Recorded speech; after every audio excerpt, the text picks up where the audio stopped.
طبعا بعد الشده اللي شدها الكابتن ابراهيم حسن الامور بقت طبيعيه في الاوتيل، الجماهير بتدخل براحتها، جمهور مصر من حقه يتصور مع لعيبه مصر، محدش يهددهم، محدش يخوفهم، محدش يجي عليهم.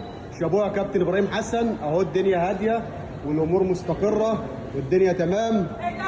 اي حد هيجي على المصريين هجيب لكم ابراهيم حسن، هجيب لك ابراهيم حسن العو بتاعكم اهو. جماهير قاعده وحاطه على رجل على رجل ومستقنيصه. عاش يا كابتن ابراهيم والله العظيم. اللي هيقرب من الجماهير هنجيب له الكابتن ابراهيم حسن اهو. برضه شرط بيتعارك معاه، يعني انا كنت وعادي بس خلي بالك انا لسه متعارك معاه والله فوق. هو بس ممنوع الواد ده او حد يطلع فوق عند اللعيبه. اللعيبه نزلت وعايزه تتصور مع الجمهور، الموضوع بسيط يا حبيبي، انما ما تعمليش فيها بطل وتيجي تستأسد على ناس. دي ناس جايه تتصور مع لعيبتها وجايه تدعم منتخبها، مفيش حد جاي يعمل مشكله ولا جاي يعمل اي زعلان حاجه. قوي دلوقتي. ليه؟ زعلان. ليه؟ They want to kick us out. سوري؟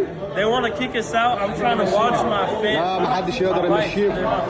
اللي يمشيكوا ولا اللي زعلكوا قولوا له هنجيب لك ابراهيم حسن. هجيب له بابا. هجيب له بابي. امام عاشور.